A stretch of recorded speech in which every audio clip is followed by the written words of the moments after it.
এটা বিএনপির রাজনৈতিক কবর রচনা করে দেবে বাংলাদেশে, তার পলিটিক্স শেষ করে দেবে বাংলাদেশে। বিএনপি যথেষ্ট ট্রমার মধ্যে আছে। ট্রমার ব্যাপারটা আমি যদি এভাবে বলি, এই দুর্বল, অক্ষম এবং অযোগ্য সরকার বাংলাদেশটাকে আরো পেছনের দিকে নেবে এবং সেই জায়গা থেকে টেনে তুলতে বিএনপিকে আরো অনেক বেশি কষ্ট করতে হবে। যে গভীর ষড়যন্ত্র আসলে বিএনপি দেখতে পাচ্ছে, সেই গভীর ষড়যন্ত্র কি আপনারাও দেখতে পাচ্ছেন? আমি ব্যক্তিগতভাবে কোনো ষড়যন্ত্র দেখছি না, আমি বিএনপির ট্রমা দেখতে পাচ্ছি। ট্রমা এবং কনস্পিরেসি দুটো ডিফারেন্ট জিনিস, এবং ট্রমাকে পলিটিক্যাল ডায়ালগের মাধ্যমে জেনুইনলি অ্যাড্রেস করতে হবে। বিএনপিকে একটা জিনিস বুঝতে হবে যে বিএনপি ক্ষমতায় আসবে, সেটা 6 মাস পরে হোক আর 1 বছর পরে হোক, এটা একটা ইনএভিটেবল রিয়ালিটি। কারণ বিএনপিকে কম্পিট করবে, চ্যালেঞ্জ করবে সকল রাজনৈতিক দল মিলেও সেটা সম্ভব হবে না। বিএনপির সাইজ এত বড়, এবং এটা আওয়ামী লীগ সাপেক্ষে রাজনীতি করবার কারণে যেটা হয়েছে, আর একটা মেজর প্লেয়ার তো এখন নাই। আপনি সকল রাজনৈতিক দল মিলেও বিএনপিকে চ্যালেঞ্জ করবার মতো 100 আসনে প্রার্থী দেওয়া সম্ভব হবে না। এই জন্য হচ্ছে যে নির্বাচনে আমরা আসলে আর একটু সিরিয়াস, মানে কনসার্টেড ডিবেট করা দরকার। যে বিএনপি বলছে সে আসলে জাতীয় ঐক্যমতের সরকার করবে। অধিকাংশ ছোটোখাটো দল ইতিমধ্যে বিএনপির লেজুর বৃত্তি শুরু করে দিয়েছে। তাহলে আমি যদি বাংলাদেশের স্বার্থ দেখতে চাই, তাহলে আগামী সংসদে বিরোধী দল কে হবে, কে বিএনপির নৈতিক এবং রাজনৈতিক সমালোচনা করবে, তার ভুল ত্রুটিগুলোকে সিরিয়াসলি পার্লামেন্টে এবং পার্লামেন্টের বাইরে নিয়ে আসবে। এই জোটের নির্বাচন দিয়ে যদি বিএনপি 270-80 সিট নিয়ে পার্লামেন্টে আসে, এটা বিএনপির রাজনৈতিক কবর রচনা করে দেবে বাংলাদেশে, তার পলিটিক্স শেষ করে দেবে বাংলাদেশে, আর দেশের স্বার্থ তো চলে যাবে। অতএব বিএনপিকেও তার স্বার্থে এবং বাংলাদেশের স্বার্থে চিন্তা করতে হবে যে আমার ক্ষমতায় যাওয়াটাই শুধু আমার দেশের জন্য এনাফ না, বাংলাদেশের স্বার্থ রক্ষা করা ফিউচারে তার পলিটিক্সকে অ্যাকাউন্টেবল করতে পারবে এমন একটা অপোজিশন পলিটিক্যাল ফোর্সও দরকার। আমি সেই বিতর্কটা দেখতে চাই। সেই ইলেকশনটা কিভাবে হবে চাই বলে মনে করেন? সবাই তো বিএনপির সাথে মিলে এমপি হতে চাইতেছে, সবাইকে তাই দেখতে পাচ্ছি। যত আওয়ামী বিরোধী রাজনৈতিক দল আছে, 1-2 জন ছাড়া অলমোস্ট সবাইকে দেখতে পাচ্ছি এলেজুর ভিত্তি করছে। এই জন্য হচ্ছে যে একটা বৃহত্তর, প্রেসিডেন্ট জিয়াউর রহমান সময় যেটা করেছে, 79-র পার্লামেন্টে জিয়াউর রহমানের গায়ে ঢিল ছুটছে, ওনার চোখে ইট পড়ছে, কপালে মারছে, এমন মানুষদেরকে উনি এমপি বানায় নিয়ে আসছেন। ওনার বিরুদ্ধে আন্ডারগ্রাউন্ড পলিটিক্সের হুমকি দিয়েছে, জীবননাশের হুমকি দিয়েছে, উনি এমন মানুষদেরকে এমপি বানিয়েছেন। ওনার নির্বাচিত এমপিদেরকে দিয়ে, 35 জনকে দিয়ে, ব্যারিস্টার মওদুদ সাহেবকে দিয়ে অপোজিশন ককাস করে দিয়েছেন শুধুমাত্র তার সমালোচনা করবার জন্য।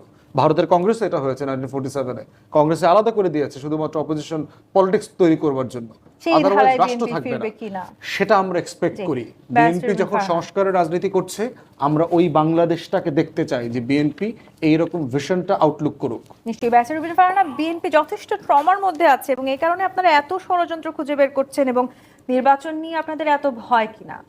আমি দুটো প্রশ্ন এখানে অ্যাড্রেস করব। বিএনপি ট্রমার মধ্যে আছে, একটা হলো একটা অ্যাকাউন্টেবল ফোর্সফুল অপোজিশন যতদিন তৈরি না হয় ততদিন জন্য কি ইলেকশনটা আমরা আপাতত স্থগিত রাখবো কিনা, দুটো বিষয়।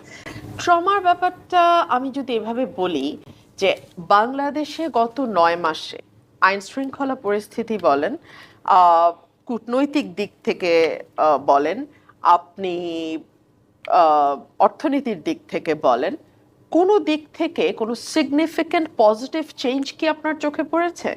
নাকি আপনি দেখেছেন হঠাৎ করে বাড়িতে ঢুকে, ফর এক্সাম্পল গতকালকেই ধানমন্ডির একটা বাড়িতে গিয়ে হাক্কানি পাবলিশার্স সম্ভবত কয়েকটা ছেলে পুলিশকে ইনস্ট্রাকশন দিচ্ছে যে না, ওকে গ্রেফতার করতে হবে, ওনাকে গ্রেফতার করতে। পুলিশ বলছে মামলা তো নাই, কিভাবে গ্রেফতার করব? বললো না, করতে হবে। তারপরে পুলিশ এক পর্যায়ে পুলিশের উপরে চড়াও হলো, পুলিশ তাদেরকে বলল অ্যারেস্টও না, তাদেরকে পুলিশ হেফাজতে নিল আর কি, এবং পরে হান্নান মাসুদ গিয়ে তাদেরকে ছুটিয়ে নিয়ে আসলো। তো আমি জাস্ট একটা ঘটনা বললাম বাংলাদেশের আইন শৃঙ্খলা পরিস্থিতি। আজকে পুরো ঢাকা ডেডলক হয়ে আছে। আমি মানে যেটা হাফ এন আওয়ারের রাস্তা, সেটা 4 ঘন্টা। আমি জাস্ট আপনাকে এটুকুই বলছি, একটু ধৈর্য ধরে শোনেন।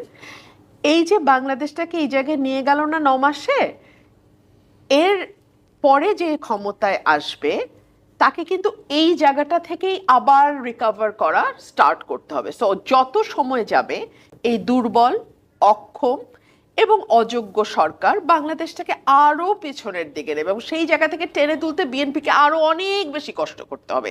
সেই কারণে এটা হচ্ছে বিএনপির একটা ভয়, একটা ট্রমা। আর 2 হচ্ছে যতদিন পর্যন্ত বিএনপির কাছাকাছি আরেকটা দল তৈরি না হবে ততদিন পর্যন্ত কি বাংলাদেশের জাতীয় নির্বাচনটাকে আমরা আটকায় রাখবো?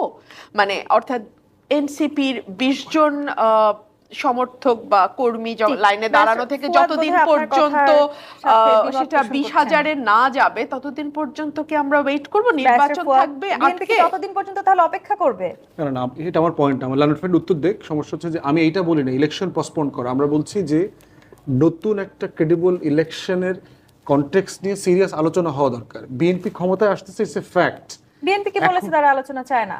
না না না, সেটা বলছে না। আমি বলছি যে আমি আলোচনা দেখতে চাই যে ডিসেম্বর জুনের বিয়ন্ডে আলোচনাটা হওয়া দরকার। বিএনপির অপোজিশন পলিটিক্যাল ফোর্সটা কোথায় হবে সেই কনস্ট্রাকটিভ ডিসকাশন দেখতে চাই, বাট ইলেকশন ডিলে করা না।